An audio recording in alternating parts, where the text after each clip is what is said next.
Hello! Hey. We are sitting in the 2024 Kia Carnival SX Prestige, and it is not a van, right? This is a multi-purpose vehicle. Multi-purpose vehicle that as will Kia would like to have you definitely know. not be confused with a van.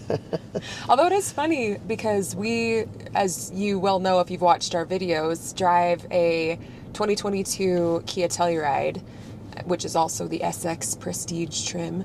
But I've had plenty of people ask me, like, wait, is this your car? Like, because it's a similar color on the outside. This is ceramic silver. Ours is wolf gray, so it's not quite the same. But it's similar enough that it's given people pause a little bit. And I don't blame them. I'm like, there's actually a lot of similarities between the Telluride and this. It's just like the van version of the Telluride is how I would describe it. Sorry, the multi-purpose vehicle version of the Telluride. Yes. But I've loved our time with this car in the past week, and I've taken it on the freeway several miles, around town most of the time, and I honestly don't really have any complaints. Yeah. Well, let's go for a drive and we can kind of talk while we're driving here. So here's the thing about multi-purpose vehicles, or vans, as we're just going to refer to them throughout the rest of this review, because that's what this is. It's a van. Here's the thing about them, and we would say this probably about all the vans we've driven, which is most of them, is that they're all just really nice to drive. And I mean, just put aside stereotypes, set aside styling. This has been something that's been really, really nice to drive and be a passenger in, to have kids in, to load your stuff in. Like, I feel like this review might be fairly short just because, like, the truth is that vans are pretty great. And that's a big deal that you are saying. they just are, and it's just a matter if you can get over the styling and get over the stereotypes. Get over your vanity. Get over your vanity. That should be in our thumbnail or something. Has to have used that before. That's right? Great. Get over your vanity. I love it.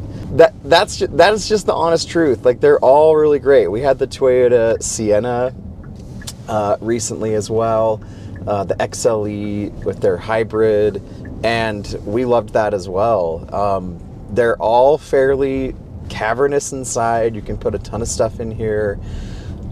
Super easy, obviously, for kids. Don't have to worry about them, dinging doors or whatever.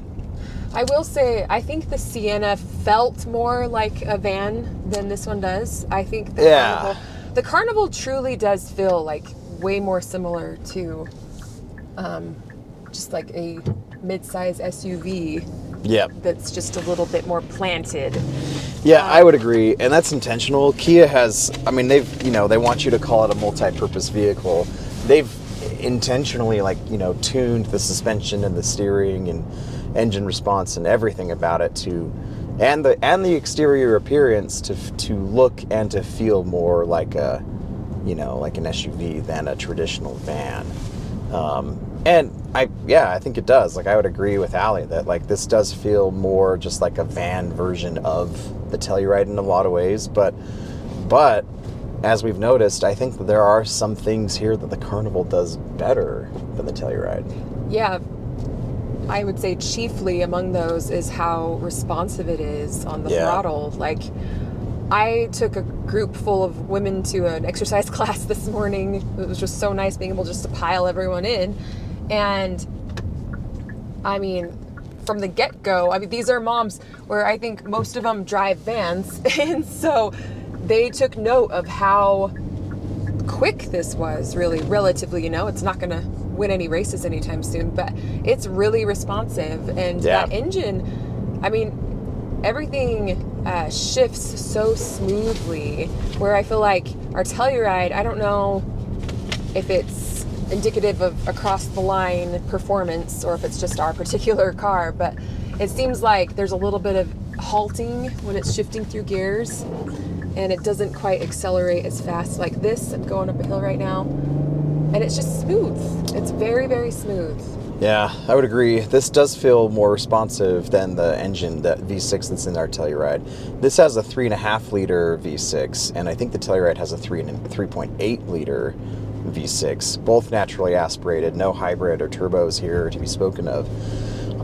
And this does feel more responsive and more interesting and engaging to drive, strangely, being that it's in the van. I know. One downside to that, though, and hopefully these engines last a long time, but they have no turbocharging or hybridization, but is the fuel economy hasn't been like stellar. I did have to fill it up a little bit. I don't usually have to do that when we have these press vehicles, but we have driven this one quite a bit. We've put almost 500 miles on this van, so we've spent a lot of time with it, and it's been really enjoyable. But I will say the fuel economy suffers a little bit. We've been averaging just around 19 miles per gallon, which is the EPA estimate for the city driving. We've done a combo of both. Yeah, on the longer trip when this came over from Denver to Salt Lake, I know that they averaged closer to like 21 or 22. So okay, on par with the rating. Yeah, which is on par with the ratings for sure. So not like crazy. The Sienna that we had, and we also put probably about 800 miles on that. We put a ton of miles in the Sienna. We got special permission to take that one on a road trip. Yeah, Toyota was very generous, and we got about 32 miles per gallon. That one is their hybrid 4-cylinder, and that's a huge selling point. That was pretty cool. And one thing too, that for me, especially living here in Utah, is the Carnival is only front-wheel drive, and this seems like a pretty large vehicle to only be front-wheel drive. I would appreciate an all-wheel drive option. The Sienna was all-wheel drive, and you could feel it. Like we took the Sienna up a very long, like dirt gravel road that's literally to the top of a mountain up in Idaho, and it actually did like really great. Didn't have any problems. No, it was actually kind of fun to rally that thing around. And I don't know if I'd feel very confident or comfortable in doing that in this. It'd probably be fine, but like the all-wheel drive makes a big difference for me, and you can feel like you this morning even experienced a little. Yeah, I did. I mean, it was colder this morning. We don't quite have snow, but I think that the streets were definitely maybe slightly icy. But I was stopped at a stoplight on a slight incline, and so when it turned green, and I didn't like mash the pedal down or anything, but when I stepped on the gas, there was a little bit of like slippage with the wheels, which was a little bit like, woo. Yeah, I mean, it's fine, right? It's fine. But at the same time, it's like, I would, like, come on. Like, I'd pay like another $2 or $3 grand to have all-wheel drive, especially in these where we live. Well, and I don't think these are snow tires either. No, they're just regular all seasons. But as we know, with most all seasons, once it gets really cold, like it's been here, I mean, it's like 20 degrees this morning. Even all seasons tend to harden up quite a bit. So anyway, that's kind of my thoughts. We'll show you some more. Well, I guess maybe we've already showed you the interior at this point, however we cut this video. But overall, I mean, my final take, and you can give yours, is, I mean, again, if you can get over your vanity, it's really good. Vans are a great choice, and so is this Carnival. Like, it's beautiful. I think it's probably the best looking van. Yeah. Exterior and interior, it's really beautiful. I mean, Kia is doing really great things with like all of their stuff right now. Yeah. And that extends here. Like, this does feel like a van version of the Telluride. So it's like the Telluride, but even more usable in like a family sense. The sliding doors, man, those automatic sliding doors are game changers. Yeah, seriously. With little kids, especially. Yep. I can't tell you the number of times I've dropped kids off at school and they just forget to close the door, and I'm like, yeah, I can just hit the button and it closes it. It's great. Yeah. So. But the visibility, it's just, I mean, you can see really well, and it's just, I've really enjoyed my time at the Carnival. I'm actually going to kind of miss it. I just need to get over my vanity and see. We're just going to use that phrase I love it. Aren't we? It's really good, yeah. So anyway, final thoughts from you at all? I was just going to say, I love this car, and I will miss it as well. There are two notes that I would add to what Jason said. This one, the SX Prestige trim, comes with the VIP seats. VIP seating. VIP seating in the second row, which is cool in theory because these two seats have the ability to recline fairly far back, and they also have a leg rest that comes out and extends, so you can get pretty comfortable.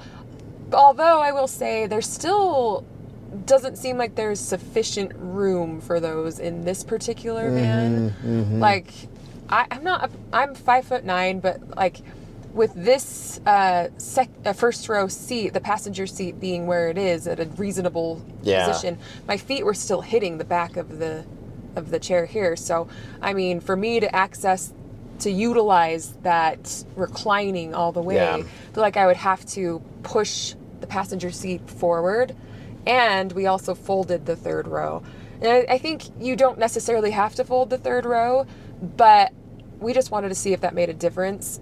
But I mean, if you have passengers sitting in the third row, you're not going to be reclining those seats back because there will be no space for backseat passengers if you do that. So I think that's one that's good in theory, but if, you know, I don't think that would be a feature that we would use very often. Yeah. And so I could do without that. And the other thing that I could do without, and this is just a personal preference for me, are these back of the seat screens, this entertainment system. Yeah. Because more often than not, it's just kind of a distraction for our kids on like regular around town car rides where like I just don't think they need a screen in front of their faces all the time, and that's just me personally. But and backpacks get caught on them, kids bang into them, like they're just not going to last, they're going to break. Like save $1,000. I don't know if you need the Prestige package does include those seats, and I don't know if you need that either. You could just get the regular SX trim and probably be pretty happy. The second row, I don't know if the standard seats, like the non-VIP, can fold flat, like the stow and go seats in the Pacifica and the... Well, stow and go is unique to Pacifica. It's only the Pacifica. Yeah. So the Sienna does not have the stow and go. No, I think just that back seat, the very back one. Did. Okay, that's right. Yeah, stow and go is a major selling point. The for Pacifica, for that sure. is rad. If you're looking for ultimate interior space, that Pacifica. I mean, it's convenient, but it's really cool. The seats are not as comfortable. They're not as comfortable. The stow and go seats, there's trade-offs any way you go with fans, that's because true. I mean, there are things we were talking about how the Sienna has just like storage space galore in it. Like there's tons of different little shelves and options to put your things and your doodads, and it felt like, I don't know how, but the second row of the Sienna just felt like it went on for days when we took our kids on it was trip. awesome. Like, it was so spacious, and it just doesn't feel that spacious in this one. It's not like it's tight. It's not uncomfortable. Room. But yeah, it's the just Sienna not was like a cave. It was very cavernous. Yeah, but I don't know. I enjoyed driving this one more. See, I think I enjoyed driving the Sienna, which is more. Interesting, because I don't know, maybe we noted different things, but I felt like this one felt a little smoother to me. And I don't know. The Sienna did great at lower speeds for me, but it did not like to be pushed.